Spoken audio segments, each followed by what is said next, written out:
Madonna was in her London home on November 23, 2025, when she got the call that Udo Kier had died.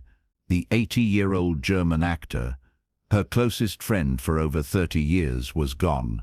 Most people had no idea they were even friends, but Madonna knew the truth. Udo had been more than a friend. He'd been her confidant, her protector, and the one person in Hollywood who'd loved her without wanting anything in return. This is the story of a friendship the world never saw. The phone rang at 3 a.m. London time. Madonna had learned over the years that calls at 3 a.m. are never good news. She picked up immediately, and the voice on the other end was her assistant in Los Angeles, crying so hard she could barely speak. "It's Udo," she managed to say. "He passed away a few hours ago. I'm so sorry, Madonna. I'm so sorry." Madonna sat down on the edge of her bed, the phone still pressed to her ear, but she couldn't hear anything else her assistant was saying. Udo was gone. Her Udo, the one person who'd known her through everything, the scandals, the marriages, the heartbreaks, the triumphs, and who'd never once judged her, or used her, or betrayed her trust. For the next hour, Madonna sat in the dark in her bedroom, remembering how they'd met in 1991 on the set of a project neither of them even liked talking about anymore. Remembering how this strange, eccentric German actor had somehow become the most important friendship of her life. Remembering all the secrets they'd kept for each other over 3 decades. Most people didn't even know they were friends. There were almost no photos of them together. They didn't do red carpets as a pair. They didn't give interviews talking about each other. Their friendship was private, protected, sacred, and now it was over. When Madonna and Udo first met in 1991, she was at the absolute peak of her fame and the height of her provocative phase. She was pushing boundaries, shocking people, and dealing with constant criticism from the media and public. Everyone had an opinion about Madonna. Everyone wanted something from Madonna. Everyone thought they knew Madonna. Except Udo Kier. When they met on set, he treated her like she was just another actor, not a superstar, not a controversy, not a headline, just a person. He spoke to her in that distinctive German accent about art and cinema and Europe and philosophy, and he didn't seem to care at all about her fame. "You know what I like about you," he'd told her during their first real conversation. "You're not boring. Everyone in Hollywood is so terribly boring, trying to be liked by everyone. You don't care about being liked. That's refreshing." Madonna had laughed. "Trust me, plenty of people don't like me." "Good," you had said. "Only boring people are liked by everyone." That conversation had been the beginning of something neither of them expected. A friendship that would last 3 decades and become one of the most important relationships in both their lives.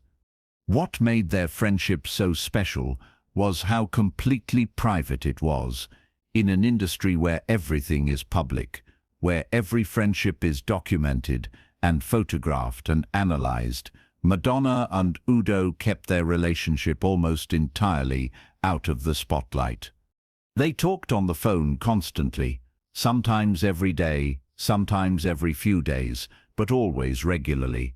Long conversations about art, about life, about the industry they both worked in.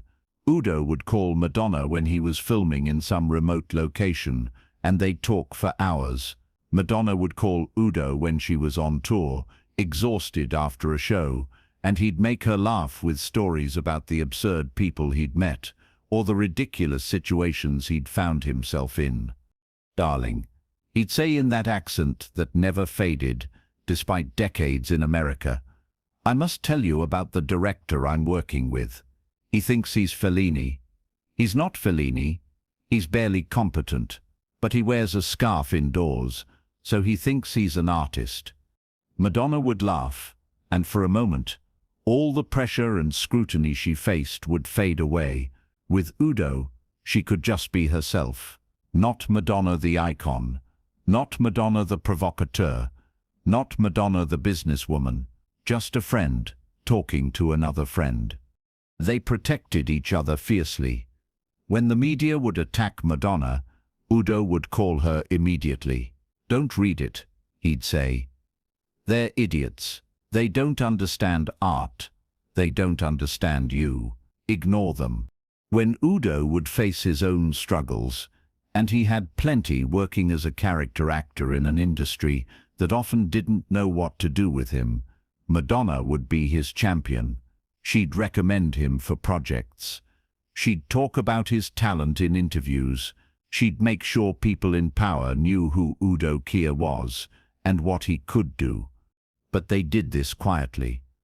There was no public display of their friendship, no Instagram posts with #blessed, hashtags, no paparazzi shots of them getting coffee together.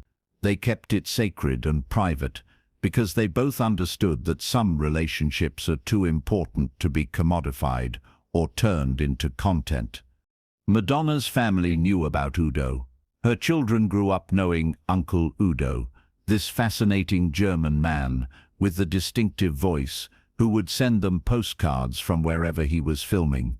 He'd write these elaborate, funny letters to her kids, treating them like adults, telling them about the strange places he'd visited and the interesting people he'd met. "Uncle Udo says hello." From Romania, Madonna would tell her kids, reading from one of his postcards. "He says the castle they're filming in is haunted, but the ghost has excellent taste in wine." Her children loved him because he was never boring, never predictable, always interesting. And Madonna loved that Udo cared about her kids, not because they were Madonna's children, but because they were themselves. One of the things that made their friendship so deep was that Udo had known Madonna through every major relationship, every marriage, every heartbreak. He'd been there when she married Sean Penn in 1985, though they weren't close yet. He'd been there through her relationship with Warren Beatty, through her marriage to Guy Ritchie, through every romance that followed. And Udo had opinions. He was never shy about telling Madonna what he thought, which was rare in her life. Most people told her what they thought she wanted to hear. Udo told her the truth. "Darling, this one is not for you," he'd say, about a boyfriend Madonna was seeing. "He's pretty, yes, but he's not interesting. You'll be bored in 3 months." And Udo was usually right. Not because he was psychic, but because he knew Madonna better than almost anyone. He knew what she needed, what made her happy, what would ultimately disappoint her. When Madonna's marriages ended, Udo was always there, not with "I told you so's," but with comfort and humor and perspective. "Marriage is difficult for artists," he'd say. "We need too much freedom. We need too much space. Maybe you're not meant for traditional marriage, and that's perfectly fine. The great artists rarely are." There was speculation over the years about whether Madonna and Udo were romantically involved. They weren't. Theirs was a friendship that transcended that. Udo was gay, and Madonna knew that from the beginning, but more importantly, what they had was something different. It was a meeting of minds, of artistic souls, of two people who understood each other completely, without needing anything from each other, except honesty and companionship. "People always want to make relationships sexual," Udo had said to her once, "but some of the greatest loves of our lives are friendships. Yours is one of the great loves of my life, and it has nothing to do with sex. It's better than sex. It's understanding." Madonna had agreed completely. What she and Udo had was better than most romantic relationships she'd had. It was built on mutual respect, genuine affection, and complete trust. In Hollywood, that was rarer than any romance. As Udo got older, Madonna worried about him more. He kept working. The man never stopped, taking roles in art films and cult classics, and whatever interested him. But she could hear in his voice when he was tired, when his health was struggling. "You should rest more," she'd tell him. "Rest is for the dead, darling," he'd respond. "I'll rest when I'm finished. Besides, what would I do? Sit around? I'd die of boredom." In the last year of his life, their phone calls became even more frequent. Udo knew his time was limited. He'd been sick, though he didn't talk about it much. Madonna knew anyway. She could hear it in his voice, could sense it in the pauses between his words. 3 days before he died, Udo called Madonna. It was one of those marathon conversations they used to have, all the time, 2 hours of talking about everything and nothing. They talked about the old days, about the projects they'd worked on together, about the scandals they'd survived, about the people they'd known who were now gone. They talked about art and cinema, and what made something meaningful versus what made something merely successful. "You know what I'm proudest of?" Udo had asked her toward the end of the call. "What?" "That we kept this friendship private, that we didn't let them turn it into something for consumption. We kept something pure in a place where nothing is pure. That's an achievement, darling." Madonna had felt tears in her eyes during that conversation, though she didn't let Udo hear her cry. "I love you," she told him. "You know that, right? I don't say it enough, but I love you." "I know," Udo had said.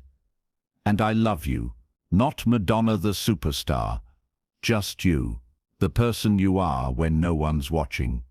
That's who I love."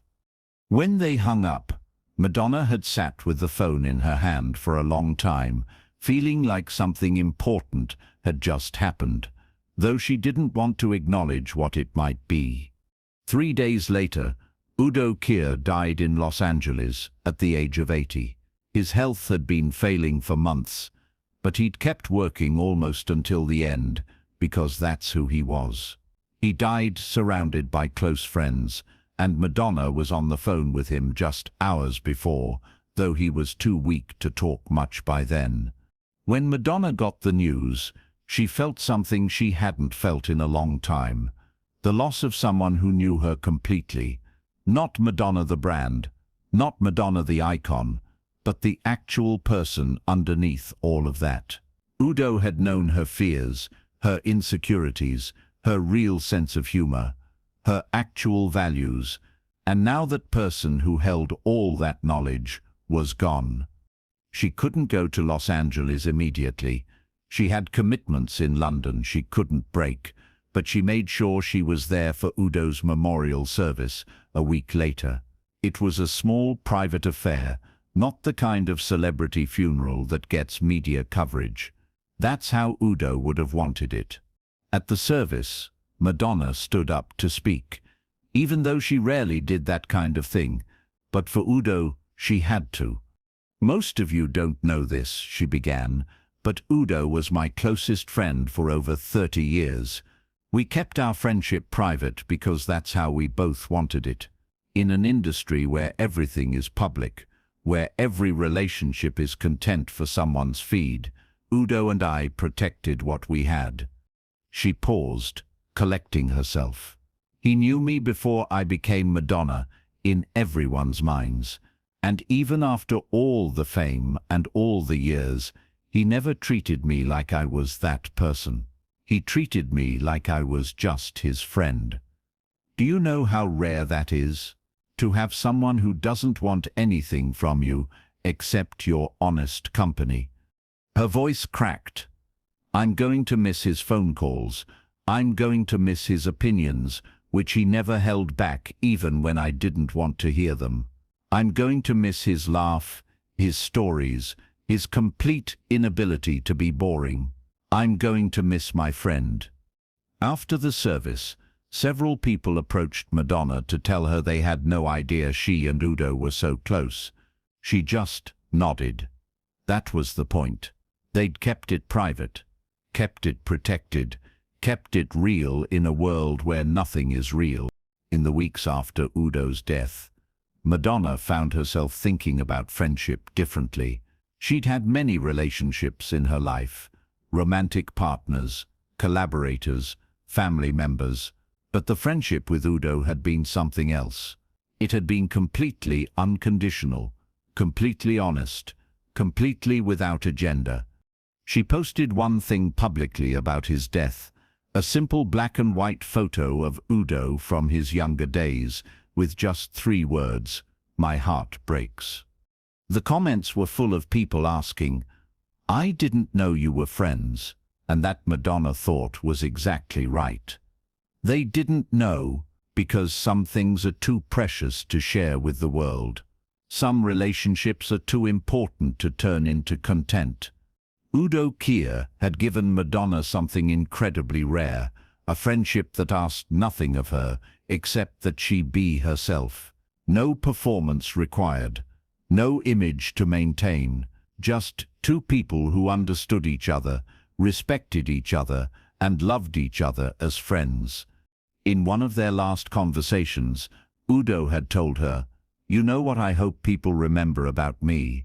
That I was interesting, that I wasn't boring, that I made art, even when it wasn't commercially successful, that I lived authentically."